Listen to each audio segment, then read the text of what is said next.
Hello student, पढ़ाई लिखाई ठीक ठाक चल रही है। हम लोगों ने लास्ट जो लेक्चर, चौथी जो लेक्चर हम लोग कर चुके हैं, उसमें बात किए थे मल्टीपल चार्जेस से रिलेटेड कैसे क्वेश्चन को सोल्व करते हैं, है ना।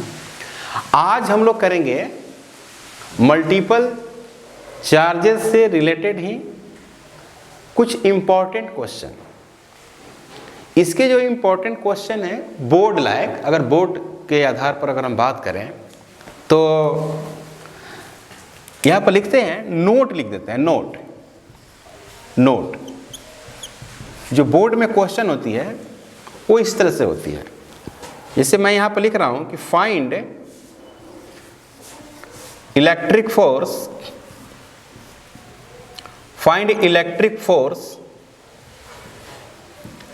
at point P,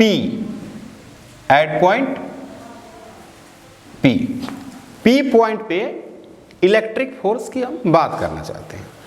तो इसमें हम पहला, जैसे मान लीजिए कि इस तरह का हो, ऐसे, और यहां पे Q है ना, यहां पे कैपिटल Q है, यहाँ पर कैपिटल Q, यहाँ पर कैपिटल Q, यहाँ पर कैपिटल Q, और यहाँ पे एट पॉइंट, यहाँ पर Q नहीं P लिखी है, एट पॉइंट P, और ये पॉइंट आपका है P पॉइंट है, ये P पॉइंट है, और यहाँ पे जो चार्ज है वो क्या है, Q है, Q चार्ज है। ये वाली साइड, ये वाली साइड, ये और ये, ठीक है। इस पे हमको फोर्स निकालना है।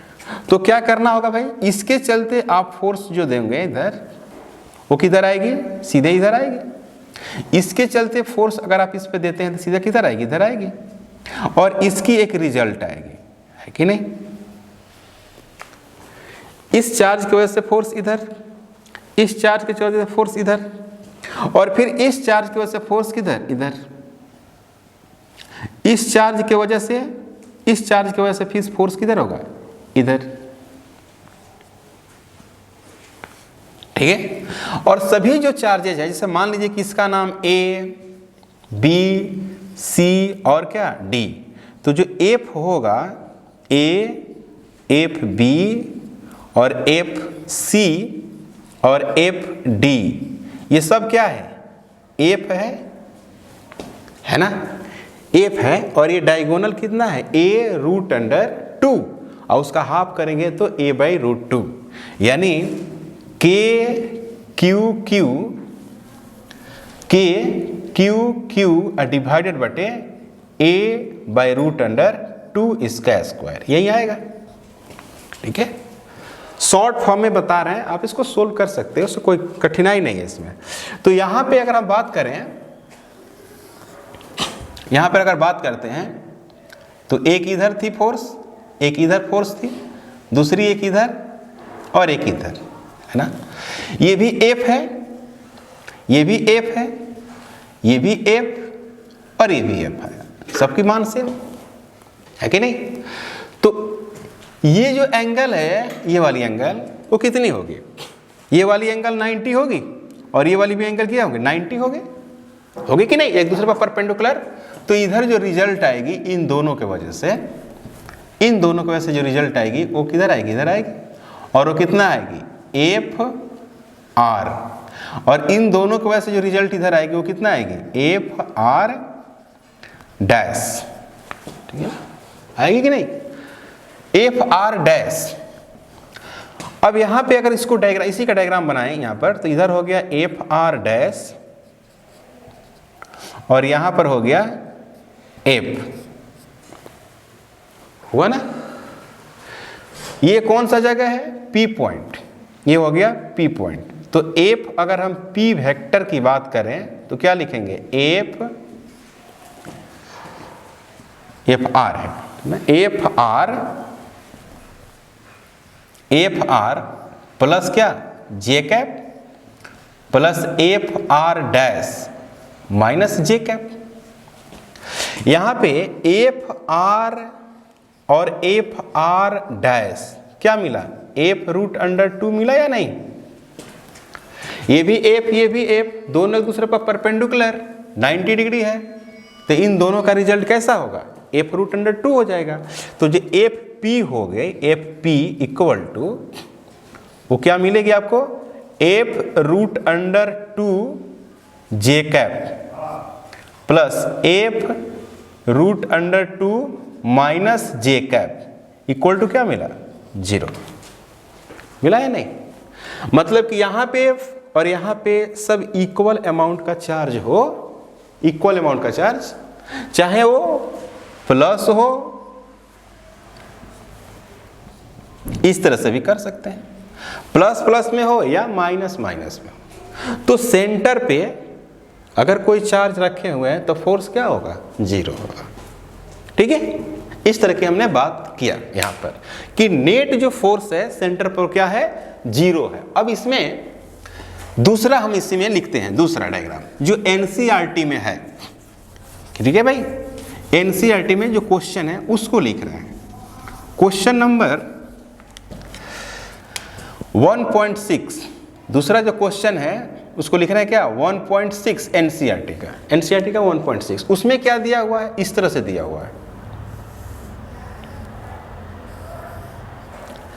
उसमें दिया हुआ है यहाँ पर 2 माइक्रोकूलम, यहाँ पर दिया हुआ है -5 माइक्रोकूलम, है ना, और यहाँ पर दिया हुआ है 2 माइक्रोकूलम, फिर यहाँ दिया हुआ है -5 माइक्रोकूलम, और यहाँ पर एक छोटा सा चार्ज है, मान लो 1 माइक्रोकूलम है कि नहीं, 1 माइक्रोकूलम का यहाँ पर चार्ज है, और इसकी अपनी साइड होगी, जो भी होगी इक्वल होगी। तो इसके चलते फोर्स किधर लगेगा, इधर लगेगा, इसके चलते फोर्स इधर आएगा, इसके चलते फोर्स इधर आएगी, है ना, और इसके चलते जो फोर्स आ गई इधर आएगी या नहीं। अब ये वाली चार्ज इस पे फोर्स लगाएगी और ये वाली चार्ज इस पे फोर्स लगाएगी, इसकी फोर्स इधर और इसकी फोर्स इधर, फिर इसकी फोर्स इधर। तो जितना ये फोर्स इस पे इधर लगाएगी उतना ही ये फोर्स इधर पे लगाएगी। उस तरह से भी सोच सकते हैं, कैंसिल आउट हो जाएगा। जितना फोर्स इधर लग रही है इस चार्ज की वजह से इस पे, उतना ही फोर्स इस चार्ज की वजह से इस पे इधर लग रही है, फिर ये भी कैंसिल आउट हो जाएगी, है ना। या आप ऐसा कर सकते हैं कि इसको मानते हैं एफ, इसको क्या मानते हैं, एफ डैश, गुड आउट। तो फिर क्या मानना पड़ेगा, ये वाली एफ डैश और इसको क्या मानना पड़ेगा, एफ मानना पड़ेगा। फिर ये भी कितना हो गया, वही बात होगी ना, 45, हाफ पे 45, ये 90 पूरा है, हाफ ऑफ 45, यानी कहने का मतलब है कि इसका भी आप रिजल्ट निकालेंगे तो वही बात आएगी ना, आएगी या नहीं। इसका अगर रिजल्ट आता है क्या, एफ आर डैश, है ना, और उसका वैल्यूज कितनी हो जाएगी, उसकी जो वैल्यूज हो जाएगी, ध्यान दीजिएगा, इसको एफ आर लिखते हैं, एफ आर, इन दोनों के वजह से एफ और एफ डैश के वजह से जो रिजल्ट लिख रहा हूं वो एफ आर लिख रहा हूं, और वो क्या है, ये 90 है। तो इसको लिख रहे हैं क्या, रूट अंडर एफ डैश इसका स्क्वायर और प्लस क्या, एफ का स्क्वायर। क्लियर। सेम ऐसा ही यहां पर क्या है, एफ डैश है और यहां पर एफ है, तो क्या मिलेगा आपको, एफ आर डैश इसका नाम दे देते हैं, तो इसको मिलेगा क्या, एफ का स्क्वायर प्लस एफ डैश इसका स्क्वायर। ठीक है, तो फिर वही बात, ये पी पॉइंट, तो पी पॉइंट पे जो फोर्स मिल रहा है वो आपको मिल रहा है एफ आर, और इधर मिल रहा है क्या, एफ आर डैश, और ये हो गया पी, पर एफ आर डैश है ना, और एफ दोनों क्या है भाई, सेम है कि नहीं, एफ आर और एफ आर डैश। तो एफ आर बराबर F R dash is equal to under root F का स्क्वायर प्लस एफ डैश इसका स्क्वायर। तो एफ पी क्या हो जाएगा, 0 हो गया ना, इस तरह से बहुत सारे आपको क्वेश्चन मिलेंगे जिनका आंसर क्या होगा, 0 होगा। जैसे मान लीजिए एक 3 क्वेश्चन, इक्विलैटरल ट्रायंगल, ये भी ए और ए, यहाँ पर एक चार्ज है Q सेंटर पर है, plus minus Q plus minus Q plus minus Q, फिर FP क्या हो जाएगा, 0 हो जाएगा। सेंटर पर फोर्स क्या होगा इसका, 0 होगा। अगर आप बात करें हेक्सागोन का, हेक्सागोन का अगर बात करते हैं तो वहां पे भी क्या फोर्स होगा, 0।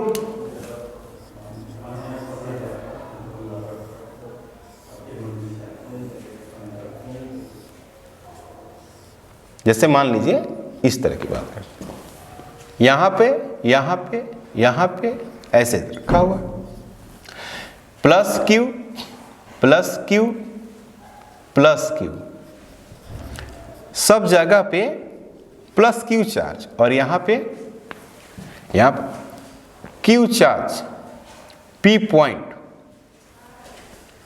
Q चार्ज और P पॉइंट। तो ये हो गया आपका हेक्सागोन, इक्वली साइड यहां पर है। तो होता क्या है कि अगर इसको आप मिलाते हैं इस तरह से तो आपको ये वाली दूरी AA मिलती है, मतलब कि 6 इक्विलैटरल ट्रायंगल, ये आपको पता है स्कूल मैथमेटिक्स से। तो इसकी फोर्स इधर आएगी, इसकी फोर्स इधर आएगी, इसकी इधर, तो इन दोनों का मिला के एक रिजल्ट बन जाएगा, है कि नहीं। फिर इसकी फोर्स इधर और इसके चलते फोर्स इधर, इन दोनों का एक रिजल्ट आ जाएगा। और ये जो है इस पे फोर्स इधर लगाएगा और ये इस पे फोर्स इधर लगाएगा, सब इक्वल है। यानी ये P पॉइंट है, एक इधर है, एक इधर है, एक इधर, एक इधर, ये कैसे, ऐसे, सभी का मान इक्वल है, सभी का मान इक्वल। तो क्या करेंगे भाई, P पॉइंट, तो इसको आप ऐसे लिख सकते हैं ना, इन दोनों का रिजल्ट है ना, इन दोनों का रिजल्ट लिख सकते हैं, लिख सकते हैं कि नहीं। ये वाली एंगल कितनी होगी, 60 डिग्री, ये वाली एंगल कितनी होगी, 60 डिग्री। तो इन दोनों का एक रिजल्ट होगा, जो इधर नाम देंगे इसको FR, इधर नाम देंगे उसका होगा FR डैश। तो क्या बन जाएगा आपको, इधर बना FR और इसका मान कितना हो जाएगा, F√3। कैसे निकाला गया है, √under F² plus F² plus 2F into F cos 60। cos 60 का वैल्यू 1/2, 2 से 2 कट जाएगा, ये आपको रिजल्ट आ जाएगा। आप कैलकुलेट करोगे ना, सिंपल है, सब कठिन नहीं है ना, बिल्कुल आसान है। यहां पे FR डैश, तो अब FR डैश भी क्या हुआ, FR डैश क्या हो सकता है यहां पर होगा F और √3, और यहां पर लिख सकते हैं ऐसे करके। तो ये जो वैल्यूज है वो F है, और यहां भी क्या है, F है, और यहां पर क्या है, P है। उसके बाद आप यहां पे अब यहां पर क्या कर सकते हैं, y में जोड़ सकते हैं, क्या लिख सकते हैं, Fx निकाल सकते हैं, Fx x में, तो इधर F प्लस है कि नहीं, और इधर पे क्या है, माइनस है। तो यहां पर Fi माइनस Fi क्या हो गया, 0, x में फोर्स 0। y में अगर बात करें, y में, तो y में इधर प्लस इधर माइनस, तो लिखेंगे F√3, या आप ऐसे भी लिख सकते हैं FR J cap plus FR minus J cap, minus J cap. तो लिखेंगे F√3 J cap minus F√3 J cap, ये हो गया 0, Fy इक्वल टू 0। तो F जो P लिखेंगे, P वेक्टर है, बिल्कुल वेक्टर है ना, सिंपल वेक्टर इस्तेमाल कर रहे हैं। तो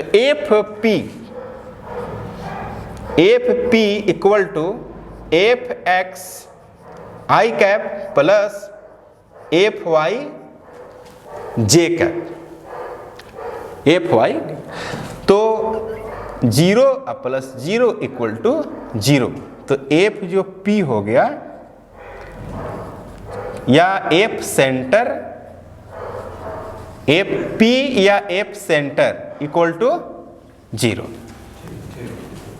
ठीक है ना, सिंपल है, एफ पी या एफ सेंटर इक्वल टू 0। इसका आप स्क्रीनशॉट ले सकते हैं।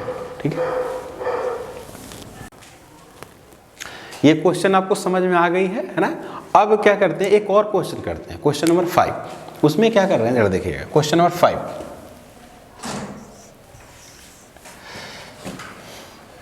पी पे, पी पॉइंट पे क्या निकालना है, फोर्स निकालना है। पी पॉइंट पे फोर्स इस तरह से,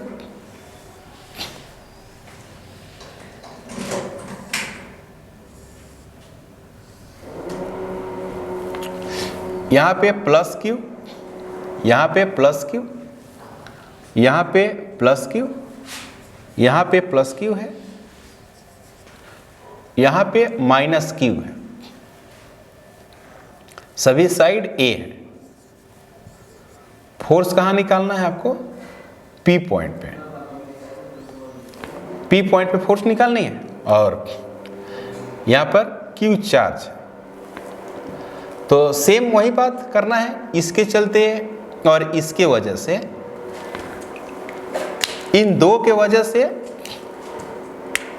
इस पे जो फोर्स लगेगी इसकी वजह से वो इधर आएगी और इसकी वजह से फोर्स इधर आएगी। तो इसकी वजह से इस पॉइंट पे फोर्स इधर होगी और इस चार्ज की वजह से फोर्स इस पे इधर होगी। इस चार्ज की वजह से फोर्स किधर होगी, इधर, और इस चार्ज की वजह से भी फोर्स जो होगी वो कहां होगी, इधर ही होगी। तो इसके डायग्राम अगर हम देखें, इसकी डायग्राम बनाएं तो ये एफ हो गया, दूरी सेम है, ये भी क्या हो गई, एफ हो गई। ये वाली दूरी और ये वाली दूरी सेम हुए, चार्ज भी सेम, तो जो फोर्स इधर होगी ये वाली, वही फोर्स है कि नहीं। दूसरी बात कि ये जितना फोर्स इस पे इधर लगाएगी उतना ही ये वाली इस पे फोर्स इधर लगाएगी। फिर वही बात, ये कितनी हो गई 60 डिग्री और ये भी कितनी हो गई 60 डिग्री। एफ एफ, ये वाली इस पे फोर्स इधर देगी, वो हो गया एफ, और ये इस पे फोर्स इधर ही लेगा क्योंकि निगेटिव है ना, इधर होगा, तो इधर हो गया एफ, 2 हो गया एफ। हुई या नहीं हुई। तो इन दो का रिजल्ट इसके तरफ आएगा, उसका नाम है एफ आर, और इन दोनों का रिजल्ट इधर आएगा, इसका नाम है एफ आर डैश। तो आगे अगर हम बात करें, आगे इसकी बात करें तो ऐसा बनने जा रहा है, F are, F R dash होगा इन दोनों का, और इन दोनों का इधर। तो इन दोनों का अगर इधर बात करें तो ये हो गया 2F, और ये क्या होगी पॉइंट P, ये हो गई P। अब यहां पे क्या करना है भाई कि F जो R है, समझिएगा एफ आर वो कितना है, F रूट अंडर 3, और जो एफ आर डैश है, एफ आर डैश वो क्या है, F रूट अंडर 3।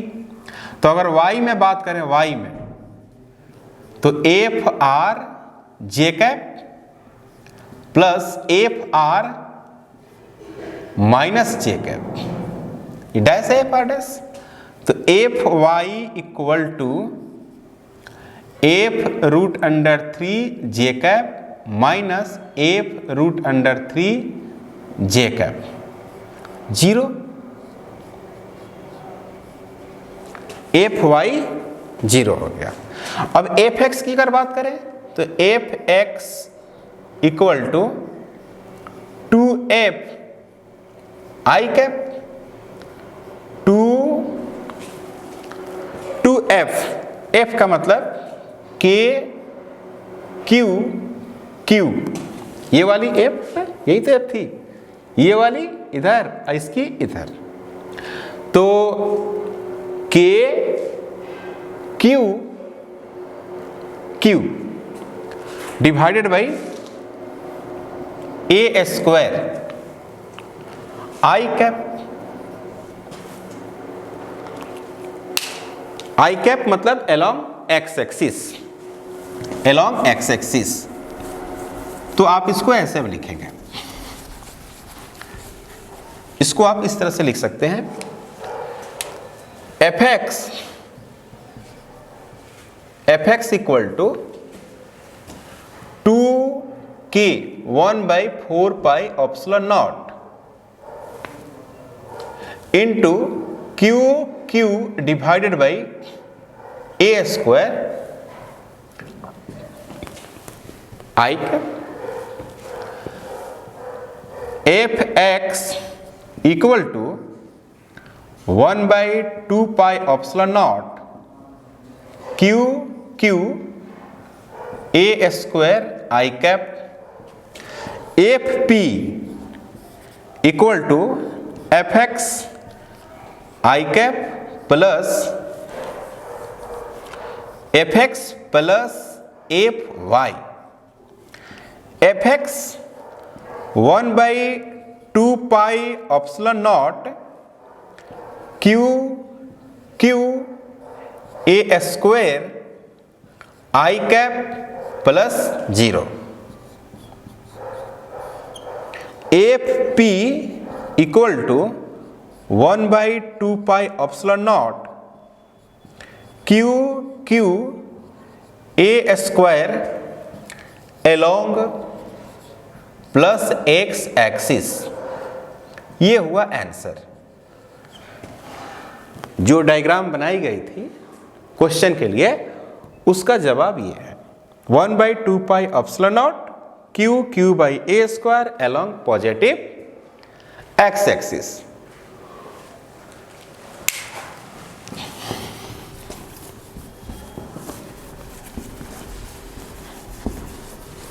अब हम लोग बात जो करने जा रहे हैं इसमें, अभी तक हम लोग जो बात किए थे वो कूलम्ब्स लॉ पॉइंट चार्ज के लिए। अब आपको जो फोर्स निकालने के लिए आ सकती है, रड पे चार्ज डिस्ट्रीब्यूट हो, रड या रिंग या डिस्क पे चार्ज डिस्ट्रीब्यूटेड हो, उस रड के वजह से किसी पॉइंट पर है ना एक अलग चार्ज रखी हुई है, उस पे आपको इलेक्ट्रिक फोर्स निकालना है। तो इस तरह के हम लोग बात जो किए हैं ये बात उसमें नहीं कर सकते। रड और रिंग की जो बात आएगी उसमें ये वाली फार्मूला तो लगाएंगे ही, लेकिन उसमें थोड़ा सा चेंज करेंगे। तो हम लोग हेडिंग देंगे एक डिस्ट्रीब्यूशन ऑफ चार्ज के नाम से, डिस्ट्रीब्यूशन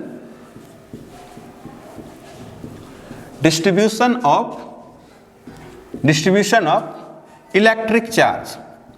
हालांकि ये 11th में भी पढ़े होंगे डिस्ट्रीब्यूशन ऑफ मास, है ना, डिस्ट्रीब्यूशन ऑफ मास। जब आप न्यूटन्स लॉज ऑफ मोशन पढ़े होंगे, पॉइंट मास के चलते फोर्स, फिर आपके पास रड आता होगा, स्फीयर आता होगा, सिस्टम ऑफ पार्टिकल्स आती होगी, तो वहां पर कुछ डिस्ट्रीब्यूशन ऑफ मास की बात किए होंगे।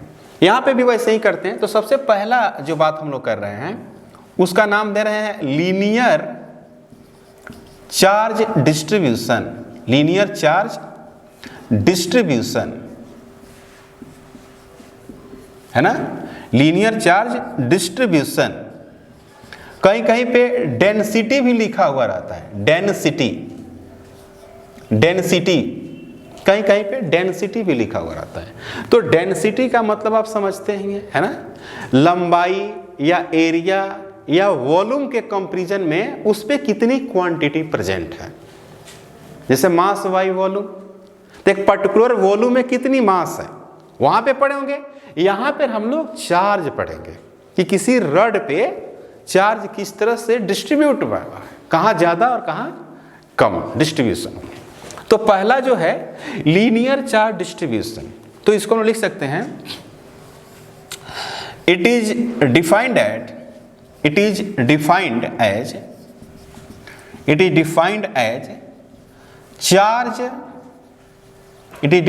चार्ज पर यूनिट लेंथ, है ना। It is defined as charge per unit length. इसका जो सिंबल हम देते हैं वो है लीनियर चार्ज डेंसिटी चाहे डिस्ट्रीब्यूशन, चार्ज डेंसिटी या distribution.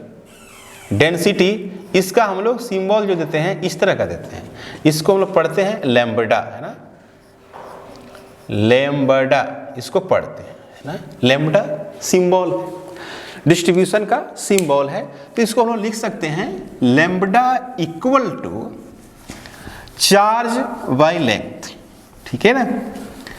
Lambda equal to charge by length, charge by length.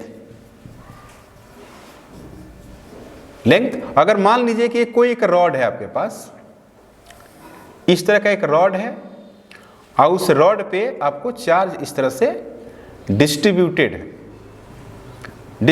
है, एल इसका और ये प्लस क्यू, तो lambda is equal to Q बटे एल कर सकते हैं। Lambda equal to Q by L coulomb per metre, है ना, कूलम्ब पर मीटर। इसमें लीनियर चार्ज डिस्ट्रीब्यूशन या डेंसिटी में आएगी आपके सिलेबस में वायर आएगी, रॉड, रिंग, ये सब आपका सिलेबस में है। फॉर एलिमेंट्री की बात करें, फॉर एलिमेंट्री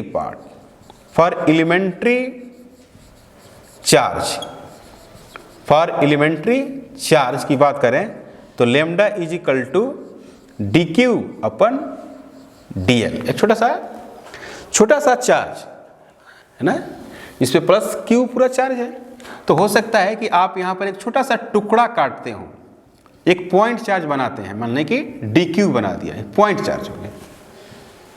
यही सब करना पड़ेगा, इसमें एलिमेंट्री पार्ट काटना पड़ेगा।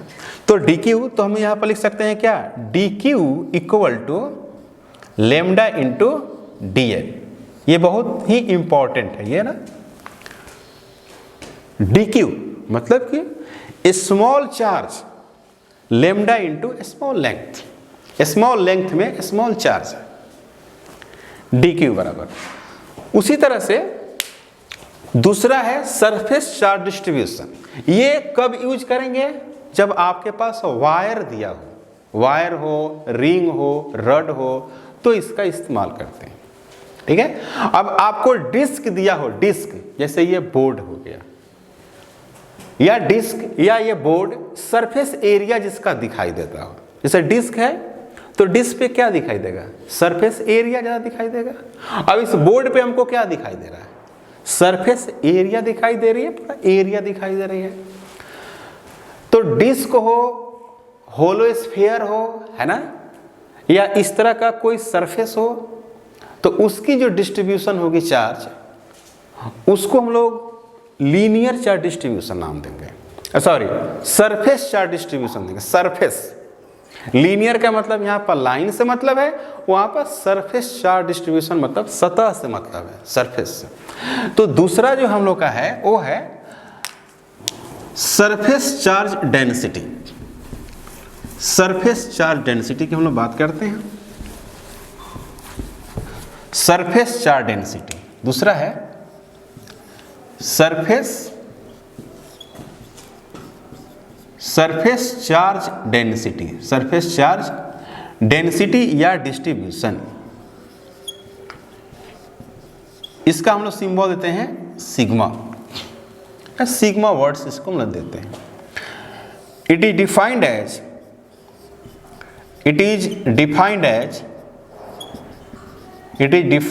As charge per unit area, charge per unit area, it is defined as charge per unit area. मतलब आप ऐसे लिख सकते हैं सिग्मा इक्वल टू, इसका नाम सिग्मा है, सिग्मा नाम देते हैं इसको, sigma charge per unit area, इसका यूनिट होगा कूलम्ब मीटर स्क्वायर ना, कूलम्ब मीटर स्क्वायर। इसको इस्तेमाल जो हम लोग करेंगे, इस्तेमाल जो करेंगे उसमें किस में करेंगे, होलो स्फीयर, होलो स्फीयर में हम लोग इसका इस्तेमाल करेंगे, डिस्क में इस्तेमाल करेंगे, डिस्क में, है ना, या प्लेट में, प्लेट वगैरह सब होगा ना उसमें इस्तेमाल किया जाएगा, ये सिलेबस में आएगा। फॉर एलिमेंट्री की बात करें, फॉर एलिमेंट्री, एलिमेंट्री मतलब बहुत छोटे पार्ट्स की अगर बात करें तो लिखेंगे क्या, sigma is equal to D Q divided by D A, मतलब कि D Q is equal to sigma D A, है ना, है ना भाई। जब स्मॉल पार्ट्स की बात करेंगे हम लोग आगे इस पे डिस्कस करेंगे ना, क्वेश्चन के अनुसार हम लोग बात करेंगे, फिलहाल ये डेफिनेशन में इतना हम लोग रखते हैं। तो एक हो गया लीनियर चार्ज डिस्ट्रीब्यूशन जिसमें रॉड, है ना, रिंग, वायर की बात करेंगे। एक हो गई सरफेस जिसमें ज़्यादातर डिस्क आता है और होलो स्फीयर आता है, डिस्क और होलो स्फीयर। ये आपको एनसीईआरटी में भी मिलेगा, एससी वर्मा सर की किताब में भी मिलेगी, इस तरह का अपना है। तीसरा है जिसको हम लोग बोलते हैं वॉल्यूम चार्ज डिस्ट्रीब्यूशन, जिसको आपने बहुत बार सुना होगा डेंसिटी के नाम से। डेंसिटी में अक्सर आप स्कूल में जब पढ़े होंगे तो डेंसिटी आप स्फीयर की बात करते होंगे, सॉलिड स्फीयर की, मास बाई वॉल्यूम वाली बात करते होंगे, ये सब बात वहाँ नहीं करते हैं ना। तो तीसरी है volume charge distribution, volume charge distribution या डेंसिटी, डिस्ट्रीब्यूशन या डेंसिटी बात देखी है, इसको इस तरह का सिंबल देते हैं, इसका नाम रखते हैं रो, है ना, रो नाम रखते हैं। It is defined as, it is defined as, defined as charge, charge per unit volume, charge per unit volume, charge per unit volume, यानी rho equal to Q by क्या, वॉल्यूम, क्यू बाई वॉल्यूम। इसकी unit होगी coulomb और volume का metre cube, coulomb per metre cube. इसमें जो हम लोग एग्जाम्पल के तौर में लेते हैं वो कुछ ऐसा लेते हैं। एग्जाम्पल के आधार पर अगर देखा जाए तो इसमें सॉलिड स्फीयर आता है, सॉलिड स्फीयर, जितने भी सॉलिड बॉडी है सब आएगी इसमें, सॉलिड स्फीयर लेते हैं। Okay, for elementary part, for elementary, for elementary part, तो एलिमेंट्री पार्ट की अगर बात करें तो रो डी क्यू बटे क्या, डी भी, तो D Q equal to rho D V. हो सकता है कि जैसे मान लें कि इसकी बात हमने D Q, D Q is equal to sigma D A, हो सकता है सिग्मा सरफेस चार्ज डेंसिटी है ये, तो हो सकता है कि एरिया के अकॉर्डिंग वो चेंज करता हो, तो चेंज करता हो तो क्या करेंगे, इंटीग्रेट करके क्यू निकाल सकते हैं, है ना। आप इंटीग्रेशन में पढ़े हो जब dx लिखते हो, जब भी dx फिजिक्स में आए चाहे dq आए तो समझना है कि यहाँ पर x निकालने के लिए या q निकालने के लिए इंटीग्रेशन करना ही पड़ेगा, है कि नहीं। तो यहाँ पर फॉर जैसे सॉलिड स्फीयर हुआ, फॉर एलिमेंट्री पार्ट तो रो dq बटे dv, तो dq बराबर रो dv। हो सकता है कि रो वॉल्यूम के अनुसार चेंज करता हो, तो फोर्स निकालने के लिए क्यू तो निकालना पड़ेगा, तो दोनों तरफ आप क्या कर सकते हैं, इंटीग्रेट कर सकते हैं, इंटीग्रेट कर सकते हैं, और इंटीग्रेट करके आप वैल्यूज को ला सकते हैं और फिर अपना सवाल बना सकते हैं। जैसे मान लीजिए फिर नोट में यहाँ पर लिखते हैं, नोट में बात लिखते हैं, नोट में लिख देते हैं क्या कि अगर आपको ऐसा हो डी क्यू बराबर लेमडा डीएल हो, लेमडा डीएल हो और लेमडा क्या हो, वेरिएबल हो, लेमडा वेरिएबल, तो लेमडा किसके अनुसार बदलेगा, लंबाई के अनुसार बदलेगा ना, क्योंकि लेमडा लंबाई का फंक्शन है।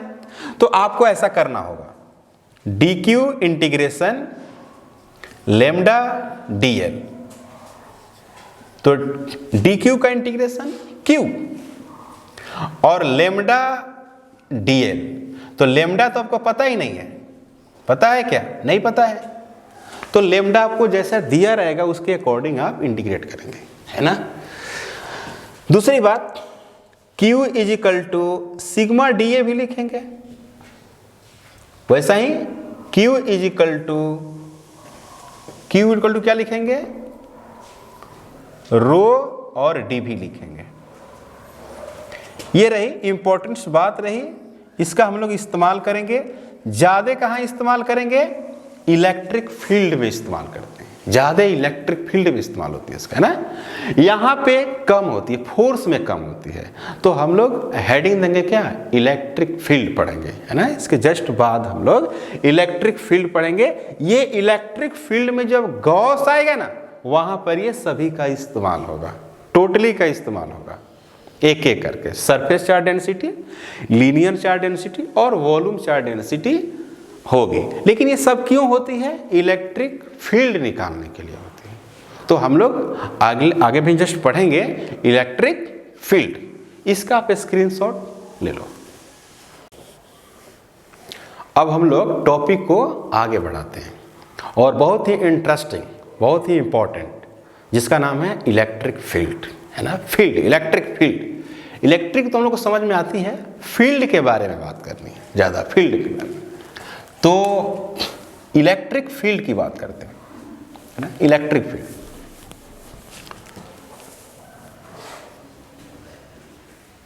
इलेक्ट्रिक फील्ड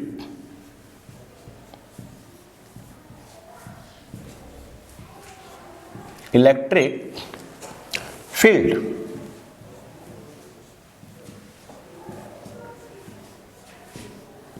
इलेक्ट्रिक, सबसे पहली बात कि ये एक इमेजिनरी कॉन्सेप्ट है। इमेजिन करते हैं, क्या करते हैं हम लोग, इमेजिन करते हैं, इमेजिनरी कॉन्सेप्ट। इलेक्ट्रिक फील्ड एक इमेजिनरी कॉन्सेप्ट है। Electric field is an imaginary concept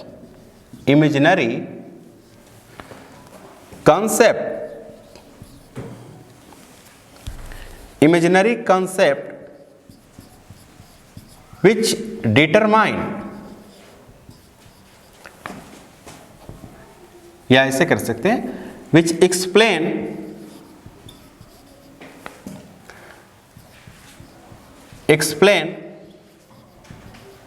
about non-contact forces,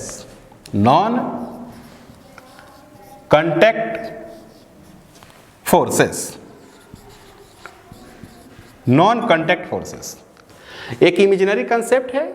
electric field is an imaginary concept which explain about non contact forces, वैसा फोर्स जो दो बॉडी एक दूसरे पर जब फोर्स लगाए वो कांटेक्ट में ना आए, एक फील्ड के अकॉर्डिंग फोर्स लगाए, पहले फील्ड आए उसके बाद फोर्स आए। हालांकि हमने पढ़ लिया क्या, फोर्स पहले, उसके बाद फील्ड की बात करते हैं। तो नॉन कांटेक्ट जो भी फोर्सेस होते हैं वो फील्ड के वजह से होते हैं, जैसे magnetic force, electric force, gravitational force, all are the types of non-contact forces because this force acting due to field, field के वजह से फोर्स लगती है, सिंपल सी बात है। तो इसकी डेफिनेशन की अगर बात किया जाए तो अगर इसकी डेफिनेशन की बात किया जाए, the space around a source charge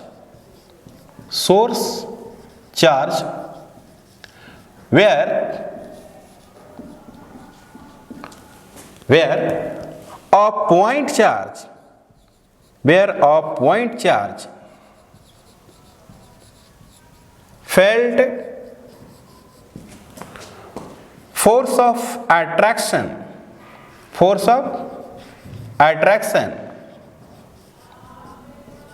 or repulsion, force of attraction or repulsion is called repulsion. The space around a source charge where a point charge felt force of attraction or repulsion, this region या space is called electric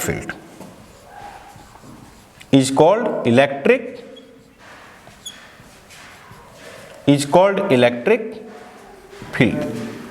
है ना, उसको हम लोग क्या बोलते हैं, electric field बोलते हैं। जैसे मान लीजिए कि लाइट के प्रेजेंस में हम किसी ऑब्जेक्ट को देख रहे हैं, तो लाइट यहां पर एक फील्ड हुई।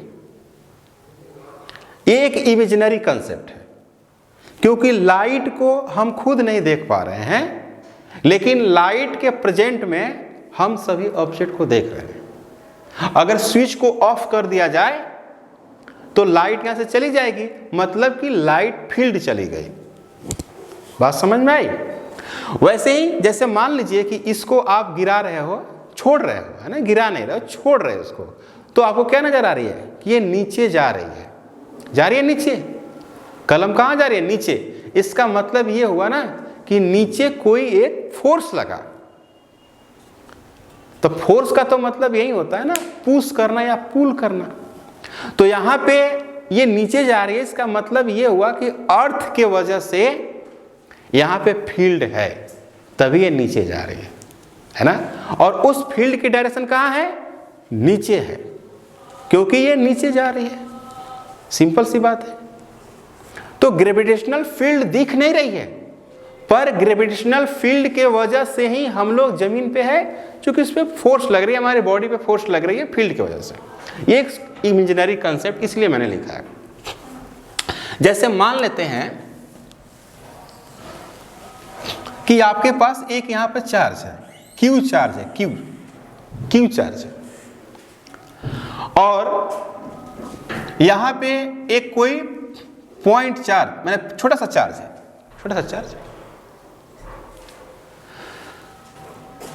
तो ये चार्ज इस पे क्या लगा रहा है? इधर फोर्स लगा रहा है, फोर्स। तो इसका मतलब ये हुआ ना कि इस जो क्षेत्र है, ये वाला जो एरिया है, ये जो जगह है, ये क्या कहलाएगा? फील्ड कहलाएगा, इलेक्ट्रिक फील्ड कहलाएगा। मतलब कि ये चार्ज इस पे फोर्स लगाया, तो हम एक ऐसा सरफेस एरिया इस तरह का दे दिया। अब बोला कि ये जो सरफेस एरिया है या जो ये स्पेस है, उसमें क्या है? इलेक्ट्रिक फील्ड है, क्योंकि इलेक्ट्रिक चार्ज है। अर्थ बहुत बड़ा है, तो अर्थ का अपना एक फील्ड है। हमारे शरीर में मास है, तो हमारे ऊपर क्या लगा दिया? फोर्स लगा दिया। सेम वैसा ही है, इसके पास क्या है? फील्ड है, और ये चार्ज आया तो इस पे फोर्स लगा दिया, तो हमको महसूस हुआ कि इसके पास एक फील्ड है, इसके पास फील्ड है, तभी इसने फोर्स इस पे लगाया है। दूसरी बात कि फील्ड की दिशा किधर होगी? फील्ड की दिशा किधर हो सकती है? जिधर फोर्स होगी उधर फील्ड की दिशा कर सकते हैं, है कि नहीं? ये अगर चार्ज क्या है? पॉजिटिव, तो फील्ड कहाँ है? बाहर की तरफ है। और ये जो फील्ड है वो कहां तक होगी? इनफाइनाइट तक होगी। फील्ड इनफाइनाइट तक एग्जिस्ट करती है ना। पर इसको हम लोग रियल लाइफ में जो महसूस करते हैं वो पर्टिकुलर डिस्टेंस पर रखकर फोर्स के माध्यम से हम लोग इसको जानकारी लेते हैं फील्ड का। तो फील्ड का मतलब ये हुआ कि एक बड़ा सा चार्ज होगा, सोर्स चार्ज होगा, जो अपने आसपास में क्या करेगा, फील्ड क्रिएट करेगा, और उसके पास में अगर हम कोई चार्ज लाएं तो ये फोर्स उस पर लगाएगा फील्ड के वजह से, फील्ड के वजह से फोर्स लगाती है। पहले फोर्स आती है, उस सबसे पहले फील्ड आती है, फील्ड तब फोर्स आती है, पहले फोर्स नहीं आती, पहले फील्ड उसके बाद फोर्स। तो ये इलेक्ट्रिक फील्ड हुआ। अब बात ये रही कि क्या यहां भी फील्ड, यहां भी फील्ड, यहां भी फील्ड है? हाँ है, बिल्कुल है, बहुत दूर तक, इन्फिनाइट तक एग्जिस्ट। पर हम लोग ये मान के चलते हैं कि पास में जो फील्ड होगी ना, पास में फील्ड होगी, जितने दूर जाएंगे फील्ड का जो मान होगा, वैल्यू, जो ताकत होगी, जो स्ट्रेंथ होगी, वो घटती चली जाएगी। जितने दूर जाओगे घटेगी और पास में रहोगे बढ़ेगी। ये कॉमन सी बात है कि किसी भी सोर्स के पास में रहेंगे ना तो फील्ड ज़्यादा होती है, जितना ही दूर जाते हैं फील्ड घटती हुई चली जाती है। अर्थ के साथ भी, बल्ब के साथ भी है, इसके साथ भी वैसा ही है। तो जो फील्ड का मेजरमेंट करता है, जो उसके ताकत को बताता है, उसका नाम है इलेक्ट्रिक फील्ड इंटेंसिटी। तो बेसिकली हमारा टॉपिक इलेक्ट्रिक फील्ड इंटेंसिटी ही है, जो उसके स्ट्रेंथ को बताता है। उसके स्ट्रेंथ किस हिसाब से बताई जाएगी? फोर्स के हिसाब से बताई जाएगी। क्योंकि हमने फील्ड को कैसे पकड़ा है? फोर्स के माध्यम से पकड़ा है, तो उसकी ताकत भी फोर्स के वजह से बताई जाएगी। जितने ज्यादा फोर्स लगेगा इसका मतलब कि वो पास में रहा होगा, जितना कम फोर्स लगेगा इसका मतलब है कि वो दूर रहा होगा। तो फोर्स हमको बताएगा इलेक्ट्रिक फील्ड इंटेंसिटी। कोई भी आपसे पूछ सकता है कि इलेक्ट्रिक फील्ड किसको कहते हैं, तो इलेक्ट्रिक फील्ड और इलेक्ट्रिक फील्ड इंटेंसिटी है ना, इसमें कंफ्यूज नहीं होना है। इलेक्ट्रिक फील्ड मतलब कि हर जगह पे उसके मान हैं, लेकिन वो एग्जिस्ट करते हैं अपना। लेकिन इंटेंसिटी जो है ना, वो क्या है भाई, बढ़ते हुए घटते हुए अपना रहेंगे इंटेंसिटी। तो लिखा हुआ ना, the space around a source charge where a point charge felt force of attraction और रिपल्सन, दिस रीजन और space is called electric field. मतलब कि सोर्स चार्ज के चारों तरफ का एक वैसा क्षेत्र जहां पर कोई पॉइंट चार्ज लाया जाए, उस पॉइंट चार्ज पर कोई फोर्स लगता हो, तो रीजन इलेक्ट्रिक फील्ड है। इलेक्ट्रिक फील्ड यहाँ भी है, यहाँ भी है, यहाँ भी है कि नहीं? लेकिन इंटेंसिटी जो है अपना अलग अलग। फील्ड की बात नहीं करेंगे, फील्ड यहाँ ज़्यादा, यहाँ कम, यहाँ ऐसा नहीं करते। फील्ड एक इमेजिनरी कंसेप्ट है। पहली बात, फील्ड को ज़्यादा कम नहीं कहेंगे, ज़्यादा और कम जो कहेंगे वो इलेक्ट्रिक फील्ड इंटेंसिटी है। तो हम लोग का अगला जो हेडिंग होगा वो इलेक्ट्रिक फील्ड इंटेंसिटी होगा। बेसिकली हम लोग को इलेक्ट्रिक इंटेंसिटी ही पढ़ना है, इलेक्ट्रिक फील्ड इंटेंसिटी। तो हेडिंग क्या है? इलेक्ट्रिक फील्ड इंटेंसिटी, है ना।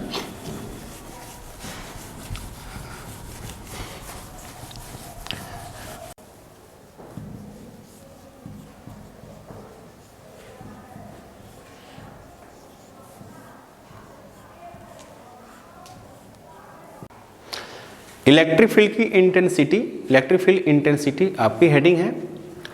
अब इसको देखो भाई, इलेक्ट्रिक फील्ड इंटेंसिटी की बात मैं कर रहा हूं कि फील्ड में, इलेक्ट्रिक फील्ड में किसी पॉइंट पर अगर आप चार्ज रखते हैं, यूनिट पॉजिटिव चार्ज रखते हैं, तो वो यूनिट पॉजिटिव चार्ज जो फोर्स एक्सपीरियंस करता है, जो फोर्स महसूस करता है, वही फोर्स उस पॉइंट का इंटेंसिटी कहलाएगा। सबसे पहली बात तो इसको मैंने लिखा, the intensity of electric field at a point is equal to a force experienced, जो महसूस करता है, जब force experienced by a unit positive charge placed at that point. इसका मतलब है कि जैसे मान लीजिए कि यहाँ पे आप रखे हुए हैं एक source charge Q source charge है, और यहाँ पर एक P पॉइंट है, P पॉइंट। Q चार्ज और P पॉइंट रखे हुए हैं, और यहां से जो दूरी है वो क्या है, D है, D दूरी है। तो ये जो सोर्स चार्ज है इस पे क्या लगाएगा, फोर्स लगाएगा, फोर्स इधर की तरफ फोर्स लगाएगा रिपल्सिव। इसका मतलब है कि इसकी फील्ड जो हो ना वो भी बाहर होगी। अभी वो कैसे पता चलेगा? Suppose a charge Q placed at a region, इस रीजन में हमने क्या कर दिया, एक चार्ज को रखा इस रीजन में, इस चार्ज के वजह से इस पे हमने फोर्स लगा रहा हूं, तो इसके रीजन में ये तो सोर्स है, फील्ड निकालेगा, तो इसके रीजन में इस छोटे वाले चार्ज को हमने यहां पर रखा है। Suppose a charge Q placed in a region experiences a force F, तो ये जो है ना F फोर्स महसूस कर रहा है इस रीजन में, है ना, समझ में आएगा? एक रीजन है कि नहीं, है ना, ये अपना फील्ड निकालेगा, उस रीजन में एक चार्ज को रखा गया है, तो ये चार्ज इस रीजन के वजह से एक फोर्स महसूस कर रहा है। Experiences a force F, the intensity of electric field at that region, electric field intensity, उस रीजन में जो इलेक्ट्रिक फील्ड इंटेंसिटी होगी वो E F बटे क्या होगी, Q, है ना, या ऐसे भी लिखा रहता है electric field intensity is defined as force per unit charge, ऐसे भी लिखा जाता है। पर मैं कह रहा हूं कि इलेक्ट्रिक फील्ड इंटेंसिटी की मतलब E किसी इलेक्ट्रिक फील्ड में कोई पॉइंट चार्ज जो फोर्स महसूस करता है उसी को हम लोग क्या बोल रहे हैं, इलेक्ट्रिक फील्ड इंटेंसिटी बोल रहे हैं, जो फोर्स महसूस करता है। तो F E बराबर F बटे Q। अब ये फोर्स क्या है भाई, वेक्टर क्वांटिटी है, ये तो हम लोग जानते हैं। चार्ज क्या है, स्केलर क्वांटिटी है, तो इलेक्ट्रिक फील्ड भी क्या हो जाएगी, वेक्टर क्वांटिटी हो गई। अब इस इलेक्ट्रिक फील्ड, ये वेक्टर क्वांटिटी हो गई, vector quantity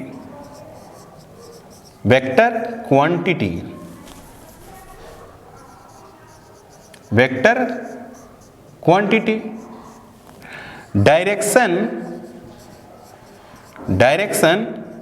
same as F vector, जो डायरेक्शन F की होगी वही डायरेक्शन किसकी होगी, E की होगी, और इसकी यूनिट क्या होगी, न्यूटन पर कूलम इसकी होगी। यानी इलेक्ट्रिक फील्ड इंटेंसिटी की अगर हम बात करें तो यहां पे फोर्स, अगर फोर्स की बात करें वहां पे तो क्या मिलेगा, force F equal to K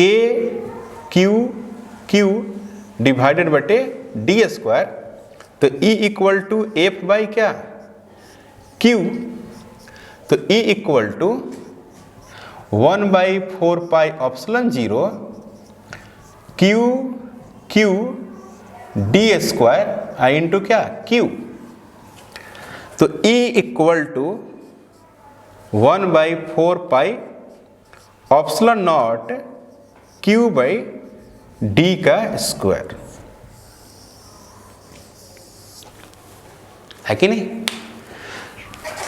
E equal to, इसमें क्या है भाई, पॉइंट चार्ज गायब है, क्योंकि आपने इलेक्ट्रिक फील्ड की क्षमता की बात कर रहा था ना, तो देखो इसमें पॉइंट चार्ज गायब है, तो इलेक्ट्रिक फील्ड इंटेंसिटी किस बात पर डिपेंड किया, सोर्स चार्ज पे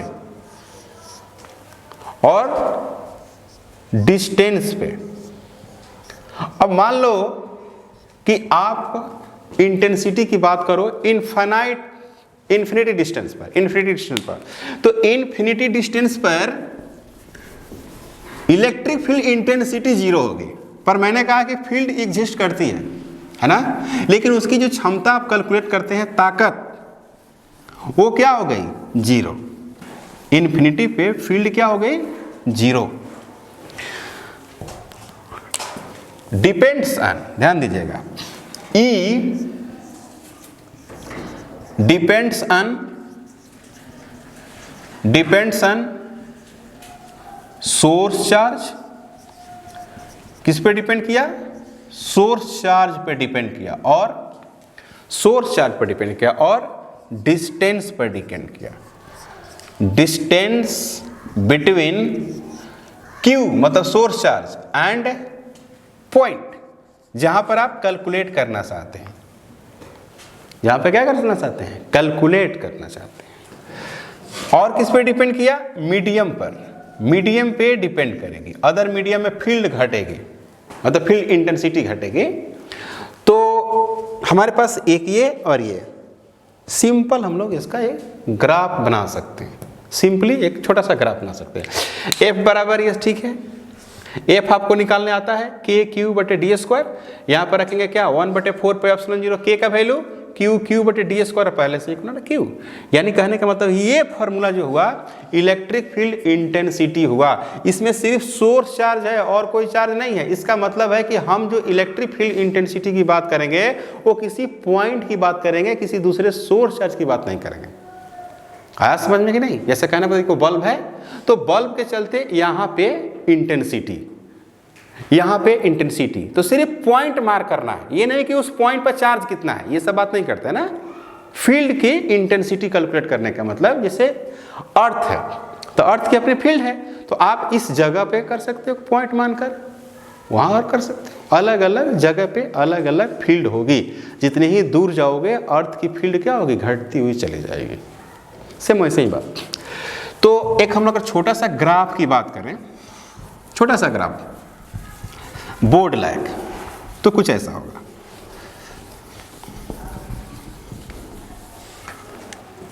इस तरह का होगा।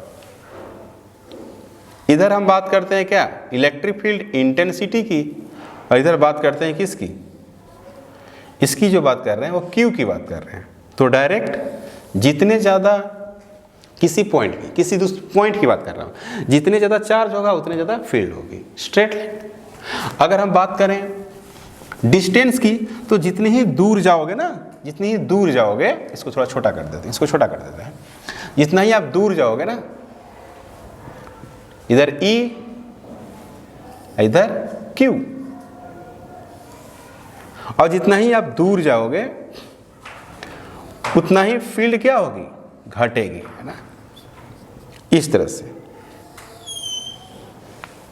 है ना। तो इसको लिख सकते हैं E डी का स्क्वायर, यानी E इंफिनिटी 0, इंफिनिटी फील्ड 0 हो जाएगी। यहां पे E डायरेक्शन क्या, Q। तो हम लोग एक और इसमें बात करने वाले हैं कि अगर सोर्स चार्ज क्या हो, पॉजिटिव, अगर सोर्स चार्ज यहां पर मान लीजिए क्या हो, पॉजिटिव हो, और यहां पर रखे हैं क्या, पॉइंट चार्ज रखे हैं, तो फोर्स कहाँ है, इधर है, फोर्स इधर है, तो फील्ड भी कहाँ होगी इसकी, क्योंकि ये तुमको दिखाई नहीं दे रही है ना, इसकी फील्ड तो दिखाई नहीं ना देगी, हमको क्या दिखाई देगी, फोर्स। जैसे पे यहाँ पर फील्ड को, ये चार्ज को पकड़े रहो, ये फील्ड जनरेट कर रही है, और इस पे एक छोटा सा चार्ज लाओ, इसको पकड़े रहो, तो ये क्या करेगी, उधर भागेगी, फोर्स लगाएगी तो भागेगी ना यार। तो इसका मतलब हुआ कि फोर्स इधर लग रहा है, इसका मतलब कि फील्ड भी कहाँ है, इधर है ना। तो फील्ड को हम लोग दिखाएंगे, ऐसे रिप्रेजेंट करेंगे। किसी भी फील्ड को हम लोग लाइन से रिप्रेजेंट करते हैं। रे, लाइट में पढ़े होगे ना, लाइट में स्कूल में पढ़े होगे कि एक रे से रिप्रेजेंट करते हो। तो लाइट क्या है, फील्ड है ना, लाइट क्या है, फील्ड ही तो है। अगर मान लो कि यहाँ पर क्या है, -Q, और यहाँ पर आप एक चार्ज रखे हो, तो अभी तक आप जो पढ़े इस पे फोर्स किधर लगेगा, अंदर, ऐसे लगेगा कि नहीं, फोर्स अंदर। तो फील्ड कहाँ होगी इसकी, इसकी भी फील्ड कहाँ होगी, अंदर ही होगी ना। बात समझ रहे हैं कि नहीं समझ रहे, तभी तो होल्ड होगा। E बराबर F वेक्टर बटे Q, यानी F vector is equal to Q E vector. बिल्कुल न्यूटन सेकेंड लॉ जैसा, F वेक्टर बराबर M A वेक्टर, याद है। तो फोर्स का डायरेक्शन उधर ही देते थे जिधर एक्सेलरेशन की डायरेक्शन होती थी। सेम यहां भी वैसे ही बात करना है। F vector is equal to q E vector, यानी फील्ड की जिधर डायरेक्शन होगी उधरे फोर्स की डायरेक्शन होगी, ऐसा हम लोग बोलेंगे, क्योंकि पहले फील्ड आता है उसके बाद फोर्स आता है, ठीक है ना। जैसे न्यूटन सेकंड लॉ में बोलते हैं पहले एक्सेलरेशन आता है उसके बाद फोर्स, तो direction of force is same as direction of acceleration, तो यहां पे बोलेंगे direction of electric field is same as direction of electric force, ठीक है ना। तो आगे हम लोग इसमें बढ़ते हैं, आप इसका स्क्रीनशॉट ले लो। आप लोग स्क्रीनशॉट ले लिए। अब हम लोग क्या करेंगे, इस पे इलेक्ट्रिक फील्ड इंटेंसिटी को आगे की तरफ बढ़ाएंगे, क्योंकि ये बहुत इंपॉर्टेंट है ना। इसी यही इलेक्ट्रिक फील्ड इंटेंसिटी ही इलेक्ट्रिक फ्लक्स और गॉस को डिफाइन करेगा, जो बहुत बड़ा रेंज में है, डाइपोल वगैरह सब यही लेकर आएगा। तो आज की क्लास हम लोग यहीं पे फिनिश करते हैं, नेक्स्ट क्लास में यहीं से कंटिन्यू करेंगे। Thank you.